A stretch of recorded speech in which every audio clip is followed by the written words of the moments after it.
جنگل کے پاس جا کے کہنے لگا یا اللہ یہ میری امانت ہے میرے بچے کی، جب میرا بچہ بڑا ہو یہ اس تک پہنچ جانی چاہیے۔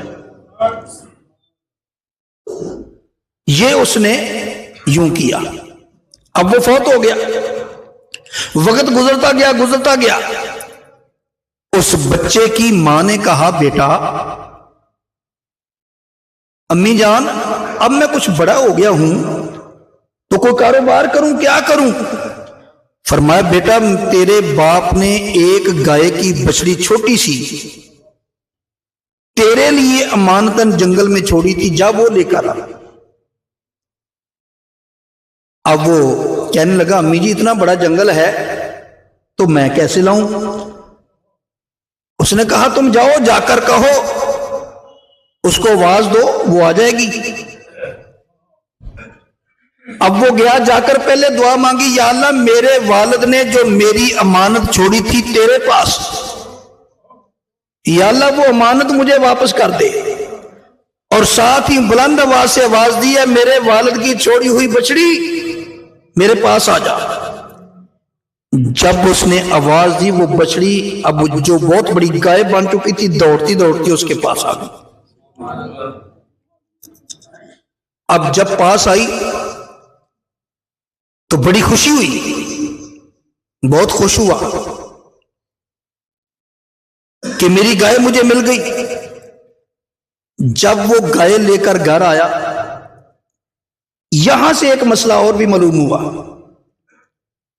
وہ مسئلہ کیا معلوم ہوا کہ جو چیز اللہ کو امانت دے دی جائے نا وہ پہنچ جاتی ہے،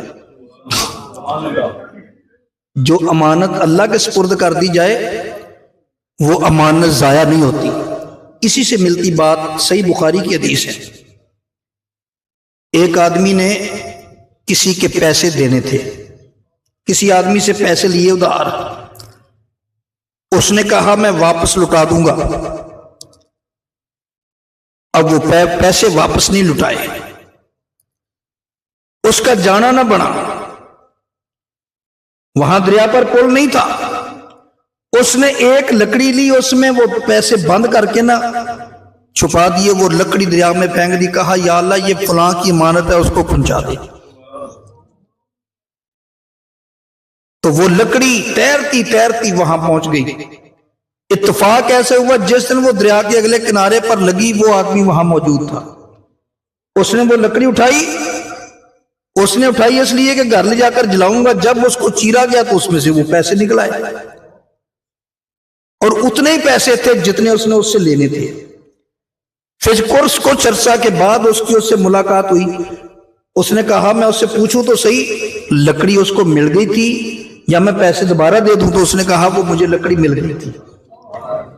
تو یہ اللہ کی امانت، جو امانت اللہ کے سپرد کر دی جائے پھر وہ ضائع نہیں ہوتی، اللہ تعالیٰ اس کو محفوظ رکھتا ہے۔ اور اس کے بعد اب وہ جو گائے، قرآن پاک میں نے جتنی نشانیاں آپ کو بتائی ہیں، اللہ نے فرمایا وہ گائے کیسی ہو؟ زرد رنگ کی ہو، اس کے اوپر کوئی جسم پر کوئی داغ نہ ہو، کوئی دبا نہ ہو، اس سے ہل نہ چلایا گیا ہو، اس سے پانی نہ نکالا گیا ہو، نہ ہل چلایا گیا ہو، نہ پانی نکالا گیا ہو، اور نہ وہ جوان ہو نہ بوڑھی ہو، اور نہ ہی جوان ہو نہ ہی وہ بوڑھی ہو، اور زرد رنگ کی ہو اور خوبصورت نظر آئے۔ یہ نشانیاں اللہ نے بتائی تھی۔ اب وہ اس نشانی کی گائے تلاش کرنے کے لیے نکلے، کہیں سے نہیں مل رہی۔ اللہ کی قدرت دیکھیے، جب وہ اس کے پاس آئے اس گائے میں وہ ساری نشانیاں موجود تھی جو اللہ نے فرمائی تھی۔ جو نشانیاں اللہ کریم نے فرمائی تھی وہ ساری کی ساری نشانیاں اس گائے میں موجود تھیں۔ جب انہوں نے دیکھا، انہوں نے کہا جی یہ گائے ہمیں مطلوب ہے کتنے پیسے لوگے؟ اس دور میں سب سے مہنگی گائے وہ بکی. مفسرین فرماتے ہیں اتنی قیمت کبھی کسی گائے کی نہیں ہوئی. کتنے کی بکی؟ تفسیروں میں یہ بھی ہے کہ اس نے کہا اس کی کھال اتار کر سونے چاندی سے بھر دو. یہ قیمت لی اس نے، اس کی کھال اتار کر سونے چاندی سے بھر دو. اب وہ کتنی بن گئی؟ سونا چاندی کتنا آ جاتا ہے کھال میں؟ تو اب وہ گائے وہ لے کر اللہ فرماتا ہے وَإِذْ قَتَلْتُمْ نَفْسًا فَادَّارَأْتُمْ فِيهَا.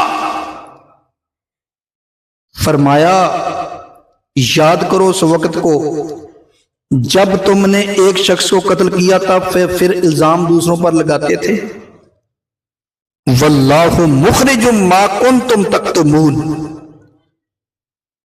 اور اللہ نکالنے والا ہے جو کچھ تم چھپاتے ہو، اس کو ظاہر کرنے والا ہے.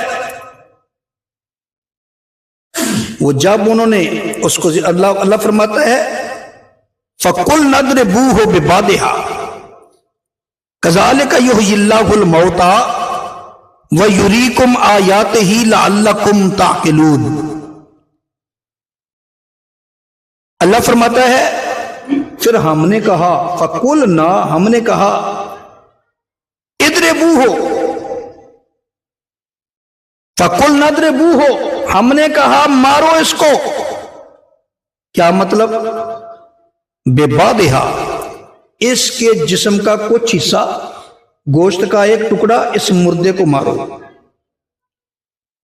اچھا جب اس مردے کو وہ گوشت کا ٹکڑا مارا وہ زندہ ہو گیا. زندہ ہو کر اس نے کہا یہی قاتل ہیں جو شور مچاتے ہیں نا، یہی قاتل ہیں. اس نے بتا دیا. اللہ فرماتا ہے کذالک یحیی اللہ الموتى، اللہ اسی طرح مردوں کو زندہ کرتا ہے. وَيُرِيكُمْ آيَاتِهِ لَعَلَّكُمْ تَعْقِلُونَ، اور اللہ تعالی تمہیں اپنی نشانیاں دکھاتا ہے تاکہ تم عقل مند بن جاؤ، باشعور بن جاؤ. یہاں پر بات جو سمجھنے والی وہ یہ ہے کہ اللہ تعالیٰ نے تدبیر کا استعمال کرنے کا حکم دیا ہے. تدبیر کے بغیر کام نہیں کرتا. اب اللہ چاہتا تو ویسے ہی اس مردے کو زندہ کر دیتا. جو مردہ تھا اس کو زندہ کر دیتا. اللہ کے حکم سے تو زندہ ہو ہی جانا تھا. عیسیٰ پیغمبر مردے کو زندہ کیسے کرتے تھے؟ حضرت سیدنا عیسیٰ علیہ السلام فرماتے تھے انی اخلق لکم من الطین کہیئت الطیر فانفخ فیہ فیکون طیرا باذن اللہ وَأُبْرِئُ الْأَكْمَحَ وَالْأَبْرَصَ وَأُحْيِي الْمَوْتَى بِإِذْنِ اللَّهِ. عیسیٰ علیہ السلام فرماتے تھے میں تمہارے سامنے مٹی سے پرندے میں پھونک ماروں گا، مٹی کا پرندے کی مورت بناؤں گا، پھونک ماروں گا، اللہ کے حکم سے اڑ جائے گا. میرے سامنے مادرزاد کوڑی لے آؤ، میرے سامنے مادرزاد نبینہ لے آؤ. اللہ کے پیغمبر عیسیٰ فرماتے ہیں میں تمہارے سامنے اس کو بھی اللہ کے حکم سے درست کروں گا.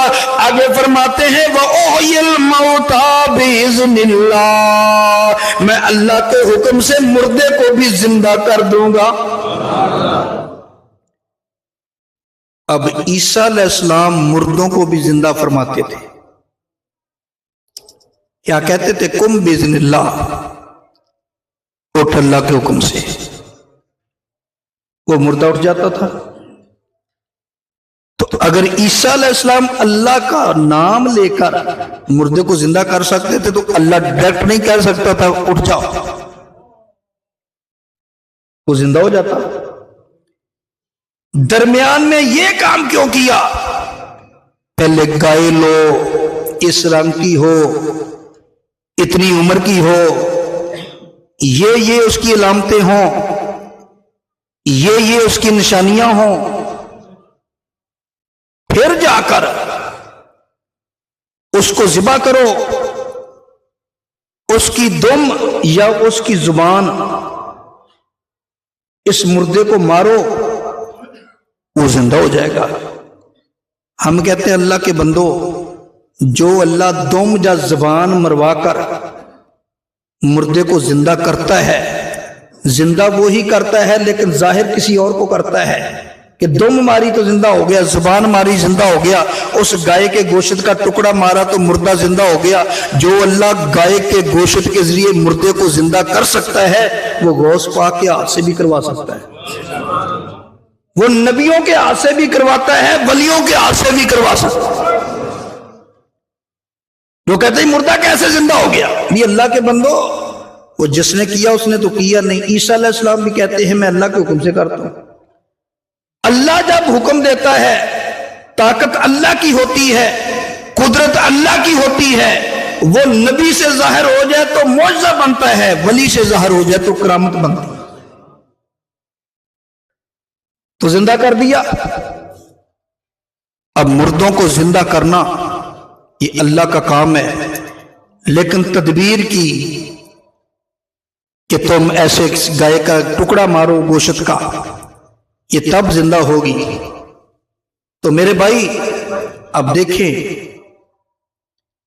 اسی طرح ابھی پچھلے تفسیر میں گزرا ہے کہ جب قوم نے پانی مانگا تو اللہ ڈائریکٹ بھی چشمہ جاری کر سکتا تھا، لیکن نہیں، ڈائریکٹ چشمہ جاری نہیں کیا۔ فَقُلْ نَضْرِبْ، فرمایا فَقُلْ نَضْرِبْ بِعَصَاكَ الْحَجَرَ، پیارے موسیٰ اس پتھر پہ ڈنڈا مارو۔ پتھر پہ ڈنڈا مارا تو 12 چشمے پھوٹ پڑے،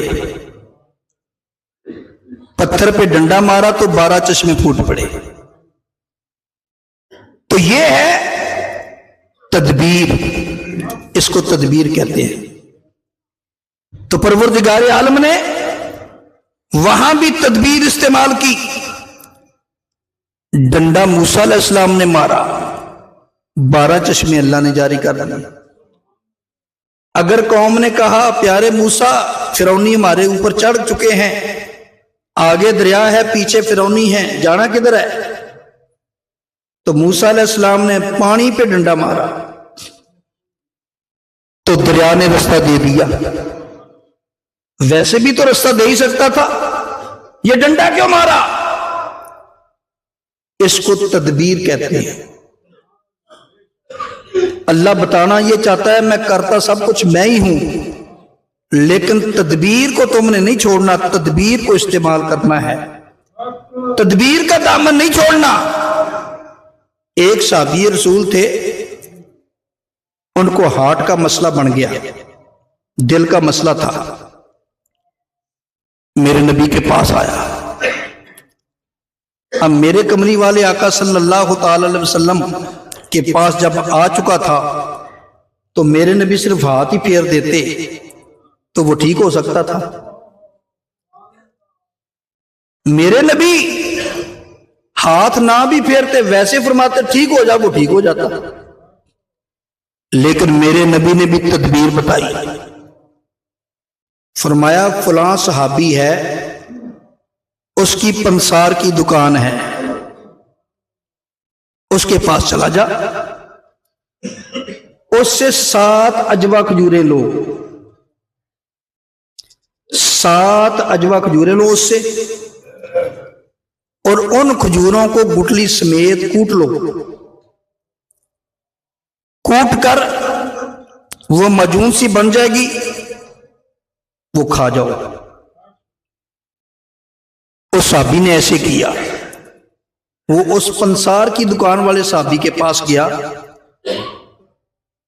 اس سے 7 عجوہ کھجوریں لی، ان کو گٹھلی سمیت کوٹا، کوٹ کر کھا لیا، وہ بالکل ٹھیک ہو گیا، ساری زندگی دوبارہ اس کو مسئلہ نہیں بنا۔ اب میرے نبی نے تدبیر کیا بتائی؟